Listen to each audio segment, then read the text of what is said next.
பெங்களூர் கூட்ட நெரிசலில் சிக்கி உயிரிழந்தோரது எண்ணிக்கையானது 11ஆக உயர்ந்திருக்கிறது. ஒவ்வொன்றாக உயிரிழந்தவர்களுடைய அந்த எண்ணிக்கையானது அதிகரித்துக் கொண்டே வரக்கூடிய அந்த செய்திகளை பார்த்து வருகிறோம். தொடர்ந்து இது குறித்து பேசலாம் எமது செய்தியாளர் வெங்கட்ரமணனிடம். வெங்கட்ரமன், தற்போது அந்த உயிரிழந்தவர்களின் எண்ணிக்கையானது 11ஆக உயர்ந்திருக்கிறது. 11 பேர் உயிரிழந்திருக்கிறார்கள். அது மட்டுமல்லாது 6 பேர் கவலைக்கிடமாக இருக்கிறார்கள் என்ற ஒரு செய்தியும் முன்னதாக வெளியாகி இருந்தது. அதுவே ஒரு துக்கமான, ஒரு வருந்தத்தக்க ஒரு விஷயம்தான். தொடர்ந்து அந்த விபத்தில், இந்த கூட்ட நெரிசலில் சிக்கி காயமடைந்து இருக்கக்கூடிய அந்த 50 பேருக்குமான அந்த மருத்துவ வசதிகள் உறுதி செய்யப்பட்டிருக்கிறதா வெங்கட்ரமணன்? நேரம் செல்ல செல்ல உயிரிழந்தோருடைய எண்ணிக்கை என்பது அதிகரித்துக் கொண்டே செல்கிறது. முன்னதாக சற்று நேரத்துக்கு முன்பாக 8ஆக இருந்த நிலையில் தற்பொழுது 10ஆக இருந்தது. தற்பொழுது மேலும் ஒருவர் உயிரிழந்து இந்த கூட்ட நெரிசலில் சிக்கி 11 பேர் உயிரிழந்திருக்கிறார்கள். ஒரு கூட்ட நெரிசல்ல 11 பேர் சிக்கி உயிரிழந்த நிலையும் தொடர்ந்து ரசிகர்கள் அந்த இடத்தில், அதாவது தொடர்ந்து அவர்கள் அந்த ஆர்சிபி கோப்பை அந்த மைதானத்துக்கு வெளியே அந்த ஆர்வம் தாண்டாமல் தொடர்ந்து அந்த ஒரு முண்டியடித்து செல்லக்கூடிய ஒரு சூழ்நிலை என்பதுதான் ஏற்பட்டிருக்கிறது. பொதுமக்கள் அந்த ஒரு சில இடங்களை நம்ம பார்க்கும் பொழுது, ஏன்னா கர்நாடகாவுடைய சட்டமன்றம் அமைந்திருக்கக்கூடிய விதான் சௌதரிகளையும் பொதுமக்கள் மற்றும் ரசிகர்களுடைய கூட்டம் என்பது கட்டுக்கடங்காத ஒரு நிலைதான் இருக்கிறதாக நம்மளால் பார்க்க முடிகிறது. அது ஒரு பிரதான சாலைகளிலேயே காவல்துறையால ரசிகர்களையும் பொதுமக்களையும் கட்டுப்படுத்த முடியாத ஒரு சூழல் என்பது ஏற்பட்டிருக்கிறது. ஒரு சில காட்சிகளை பார்க்கும் பொழுது பொதுமக்கள் கூட்ட நெரிசல்ல ஆங்காங்கே மயங்கி விழுவதையும் நம்மளால் பார்க்க முடிகிறது.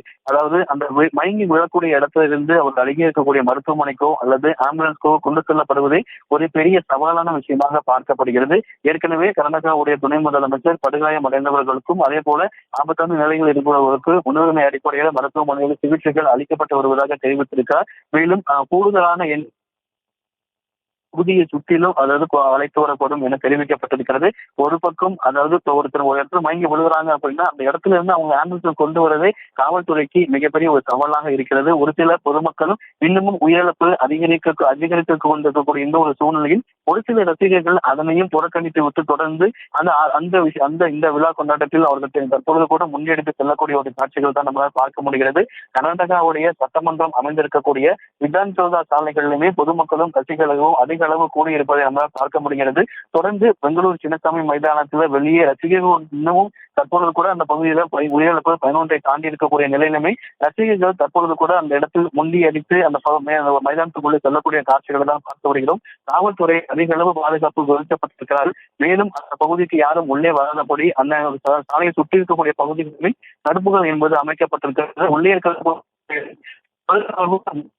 அவர்களை கட்டுப்படுத்த துறைக்கு இருக்கக்கூடிய ஒரு பெரிய சவாலே பாதிக்கப்பட்டவர்களை அவர்கள் மறுபக்கம் ரசிகர்களுக்கு தள்ளுமுள்ளி விடக்கூடாது அப்படின்னு பல காவல்துறைக்கு இந்த விஷயம் ஒரு பெரும் சவாலாக இருக்கு.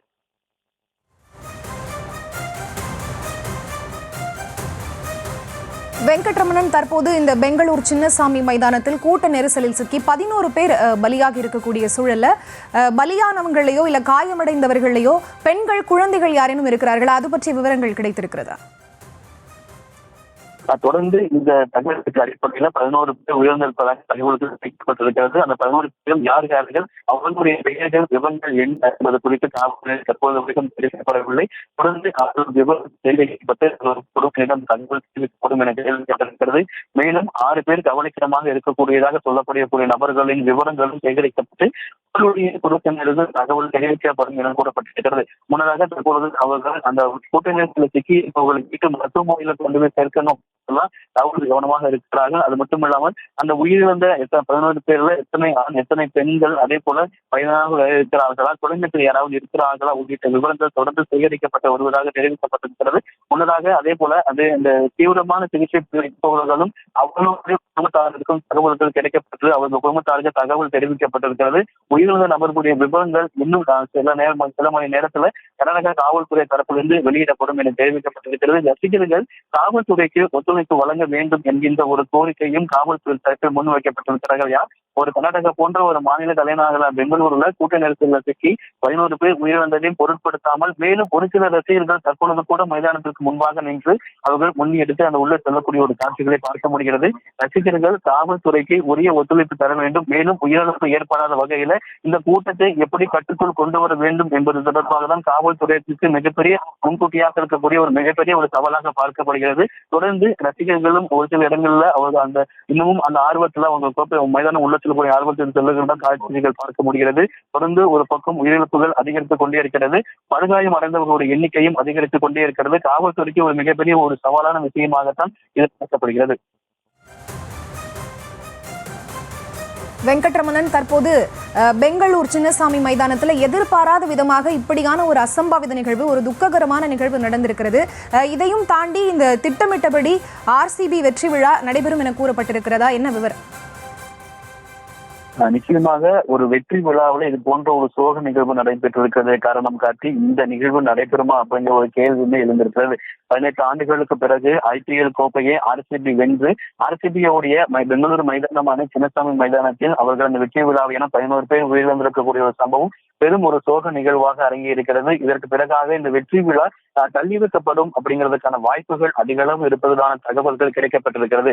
ஏன்னா ஒரு மாநிலவுடைய தலைநகர்ல ஒரு கோப்பையை வென்று RCB அணியினர் வரும்போது துணை முதலமைச்சர் நேரடியாக சென்று விமான நிலையத்தை வரவேற்று அவர் அந்த ஊர்வலத்தின் பொழுது முன்னதாக அந்த கொடியை ஏந்தி அவர் வருகிறார். அவர் வரக்கூடிய சமயத்துல சின்னசாமி மைதானத்தை சுற்றி இருக்கக்கூடிய பகுதிகளில் கூட்ட நெரிசலில் சிக்கி 11 பேர் உயிரிழந்திருக்கிறார்கள். மேலும் பலர் தீவிர சிகிச்சை பிரிவில் இருக்கிறார்கள். பலர் படுகாயம் அடைந்திருக்கிறார்கள். கூட்டம் தற்பொழுது வரை கட்டுக்குள் கொண்டு வரப்படவில்லை. ஒரு வெற்றி விழா ஒரு சோக நிகழ்வாக மாறி இருக்கக்கூடிய ஒரு சூழ்நிலையில் இந்த வெற்றி விழா நடைபெறுமா அப்படிங்கிற ஒரு மிகப்பெரிய ஒரு கேள்வி விழுந்திருக்கிறது. ஏற்கனவே எதிர்க்கட்சிகள் பல்வேறு கேள்விகளையும் விமர்சனங்களையும் முன்வைத்து இருக்கக்கூடிய ஒரு சூழ்நிலையில் இந்த வெற்றி விழா நடைபெறுமா அப்படிங்கிற ஒரு மிகப்பெரிய ஒரு கேள்விகளை எழுப்பியிருக்கிறது. ஏன்னா எதிர்க்கட்சி பாஜகவை பொறுத்த வரைக்கும் முன் ஏற்பாடுகளை காங்கிரஸ் செய்யவில்லை என்கின்ற ஒரு பகிரமான ஒரு குற்றச்சாட்டை முன்வைத்திருக்கிறது. காங்கிரஸ் பொறுத்த வரைக்கும் ஒரே நேரத்தில் கட்டுக்கடங்கான கூட்டம் கூடியதன் காரணமாகவே இது போன்ற ஒரு நிகழ்வு ஏற்பட்டிருப்பதாகவும் இதற்கு தான் வருவதாகவும் கர்நாடகாவுடைய துணை முதலமைச்சர் தெரிவித்திருந்தார். முன்கூட்டியாக பாதுகாப்பு ஏற்பதாக செய்யாத பட்சத்துல தான் தற்பொழுது 11 பேர் உயிரிழந்திருக்கிறார்கள். மேலும் பலர் இருக்கக்கூடிய ஒரு சூழ்நிலையில் தொடர்ந்து மைதானத்தை சுற்றி இருக்கக்கூடிய பகுதிகளிலும் ரசிகர்களும் பொதுமக்களுடைய கூட்டம் என்பது கட்டுக்கடங்காக இருக்கக்கூடிய ஒரு சூழ்நிலையில் இந்த வெற்றி விழா நடைபெறுமா அப்படிங்கிற ஒரு கேள்வியும் எழுந்திருக்கிறது.